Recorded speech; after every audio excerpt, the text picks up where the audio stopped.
हमारी दिनचर्या बहुत ही पवित्र और नियम पूर्वक होनी चाहिए। देखो, जन साधारण व्यक्ति की तरह यदि आप जीवन व्यतीत करेंगे, साधारणतया जैसे लोग निद्रा, भय, आहार, मैथुन आदि में, इंद्रियों के विलास में, फिर आप साधारण प्रकृति की चिंतन में रहने वाले असाधारण चिदानंद रस का कैसे अनुभव करेंगे? आप उस असाधारण परमात्मा तत्व के अंश हैं, इसलिए आपकी दिनचर्या भी परम पवित्र और असाधारण होनी चाहिए। इसलिए पहले तो हम ये धारणा छोड़ दें कि हमसे होता नहीं है। ये बड़ी मूढ़ता है, बड़ी कायरता है, बहुत बड़ी हानि है। ये आप अपने लिए बहुत बहुत बड़ी हानि उपस्थित कर रहे हैं। जो आप ऐसा, हमसे भजन नहीं होता, हमसे ये सब नहीं होता, पक्का समझ लो आपका मन, आपकी बुद्धि आपको ठग रहे हैं। ये दुर्लभ देह को मिलने पर भी ये जो लाभ मिलना चाहिए उसमें न लगा कर भोगों में लगा रहे हैं। इसलिए सावधान। रात्रि के चौथे भाग में प्रातःकालीन वेला पे, वैसे जो बहुत अच्छे साधना में प्रवेश पाए हुए उपासक होते हैं वो तो 2 बजे ही उठते हैं, उनसे जो थोड़ा वो 3 बजे, और साधक तो 4 बजे उठ ही जाते हैं। यदि सूर्य उदय हो रहा है और आप शयन कर रहे हैं या उस समय उठ रहे हैं, ये सब साधारण, ये सब विषय भोगी जीवों की दिनचर्या है। उत्तम भगवदानंद चिदानंद प्राप्त करने के लिए आपकी दिनचर्या बहुत ही परिपक्व होनी चाहिए। रात्रि का जो चौथा भाग है बहुत पवित्र भाग है। उस समय प्रकृति शीतल रहती है, चारों ओर शांति का साम्राज्य रहता है, बाहरी विक्षेप आने की संभावना नहीं होती, क्योंकि विक्षेप डालने वाले जो साधारण जीव, साधारण निद्रा, भय, आहार, मैथुन में ही सुख मानने वाले, वो उस समय सोते हैं। आंतरिक अंतर्मुख होकर के मंत्र चिंतन, भगवत चिंतन, रूप चिंतन, लीला चिंतन, स्वरूप चिंतन, इसके लिए बहुत बढ़िया मंगलमय समय प्रातःकालीन ब्रह्म मुहूर्त है। उस समय को ब्रह्म मुहूर्त कहते हैं। सर्वोत्तम समय है ये। इस समय भजन जो किया जाता है वो कई गुना बढ़कर के लाभ प्रदान करता है। यद्यपि भजन हर समय महामंगलमय है, लेकिन दिनचर्या में जो प्रातःकालीन वेला है, ब्रह्म मुहूर्त वेला है, उस समय जो उठकर हम भजन करते वो कई गुना हमारे हृदय में प्रभाव डालता है। जीवन का जो लक्ष्य है भगवत प्राप्ति, इसके लिए पहले आप दृढ़ निश्चय करें कि मुझे ब्रह्म मुहूर्त में उठना है, 3 बजे उठना है, 4 बजे उठना है, ऐसा। और यह तभी संभव हो सकता है जब आप 10 बजे शयन करने का नियम बना लें। 11, 12, 1, 2, 3, 4। अगर 4 बजे उठे तो 6 घंटा सोए, 3 बजे उठे तो 5 घंटा सोए, और उत्तम साधक तो 3 घंटे या 4 घंटे में 24 घंटे की पूरी नींद जितनी हमें चाहिए 24 घंटे भगवत चिंतन सेवा आदि के लिए, तो हम 4 घंटे में वो पूर्ण कर ले और 20 घंटे साधना में लगे, 20 घंटे हम भगवत चिंतन में लगे। जो भी क्रियाएं हो सब प्रभु के लिए हो, तो सब साधना ही है। गृहस्थी, व्यापार, जो भी शरीर की दिनचर्या, व्यवहार की दिनचर्या, उपासक के लिए सब साधना के अंतर्गत ही है। प्रातःकालीन वेला पर उठने का पक्का नियम बनाइए। अगर आपको नींद सताती है, आपको आलस्य प्रमाद आता, तो उठिए, सीधे बिस्तर से अलग हो जाइए।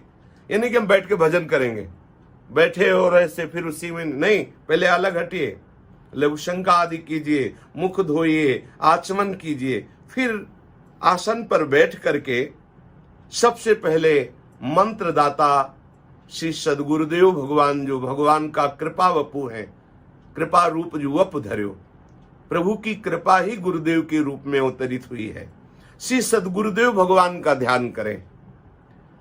गुरुदेव स्वयं सच्चिदानंद प्रभु हैं, ऐसी भावना करके अपने मस्तक पर विचार करें कि यहाँ आज्ञा चक्र में एक बहुत सुंदर कमल है और उस कमल में हमारे गुरुदेव विराजमान है। फिर ध्यान करें गुरुदेव के श्री चरणों से कैसी ज्योति प्रकट हो रही, कैसे उनके अंगुली दल से उनकी नख कांति कैसी तेजों में प्रकट हो रही, और वो तेज हमारे हृदय के अंधकार का नाश कर रहा है। ऐसा चिंतन करें। ऐसा चिंतन करके फिर कुछ परम पावन भगवत प्रेमी महात्माओं का चिंतन करें जो आपकी स्मृति में आवे।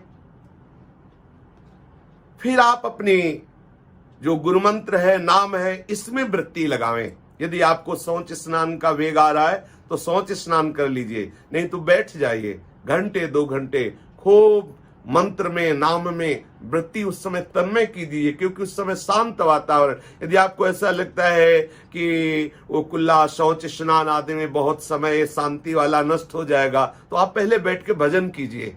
यदि शौच का वेग नहीं आ रहा, 1 घंटे 2 घंटे 3 घंटे जितना, खूब पहले भजन का भाव, भजन की वृत्ति अंतर में बढ़ाइए, फिर उसी नशे में डूबे हुए आप अपनी और दिनचर्या कीजिए। प्रातः काल उठने पर आपको विचार करना होगा कि आज मेरे जीवन का ये दृढ़ संकल्प होगा। ये रोज आपको चिंतन करना है। मेरी संपूर्ण चेष्टाएं मेरे आराध्य देव, मेरे गुरुदेव के अनुकूल होंगी। छोटे से छोटे व्यवहार को भी मैं गुरुदेव के अनुकूल करूंगा, शास्त्र के अनुकूल करूंगा, भगवान के अनुकूल करूंगा। कभी कोई ऐसा गंदा आचरण, अधर्म आचरण नहीं करूंगा। मेरी किसी भी क्रिया से मेरे गुरुदेव को दुख पहुंचे, मेरे इष्ट देव के प्रतिकूल क्रिया हो, प्रतिकूलस्य वर्जनम, ऐसा आज नहीं करूंगा। रोज नियम लीजिए, रोज ऐसी दृढ़ता पूर्वक विचार कीजिए। चाहे जैसी परिस्थिति आवे, भयानक दुख की, विपत्ति की, मैं प्रभु का नाम नहीं भूलूंगा। मैं इतना दुखी, इतना उद्वेगित नहीं होऊंगा कि अपने प्रभु को भूल जाऊं। चाहे कोई कितना मेरी निंदा करे, अपमान करे, मैं कभी ऐसे रोष में, क्रोध में नहीं आऊंगा कि धर्म का अतिक्रमण करके मैं किसी की हिंसा करूं, किसी को दुख पहुंचाऊं। ऐसे प्रातःकालीन पावन विचार कीजिए। यदि आपका मन प्रातःकालीन वेला पे मंत्र में नहीं डूब रहा है, तो आप प्रभु के प्रार्थना जनित कुछ स्तोत्र हैं, कुछ पद हैं, उनका गायन कीजिए।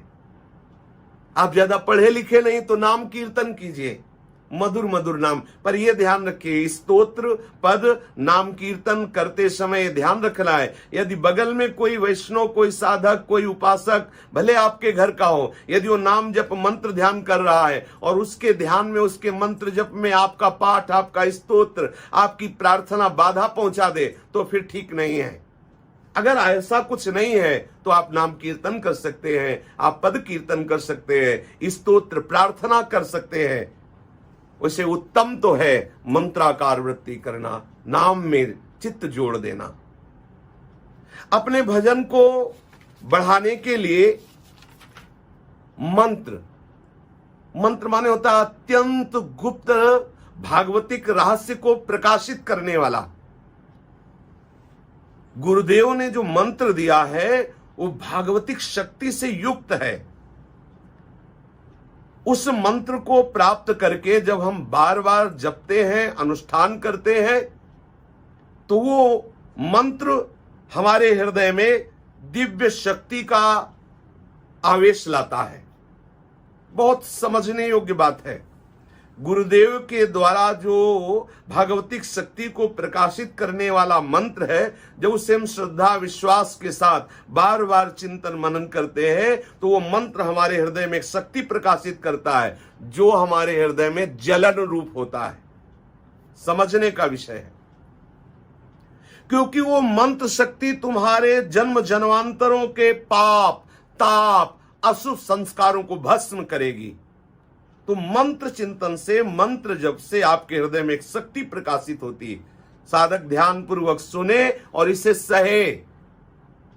उस समय आपके मन में एक व्याकुलता, विषय चिंतन, विषय भोगों की लालसा, प्रपंच, ये सब घबराइएगा नहीं। वो मंत्र शक्ति उनको प्रकाशित करके भस्म कर रही, जो छुपे हुए आपके अंतःकरण में है उन्हें नष्ट कर रही है।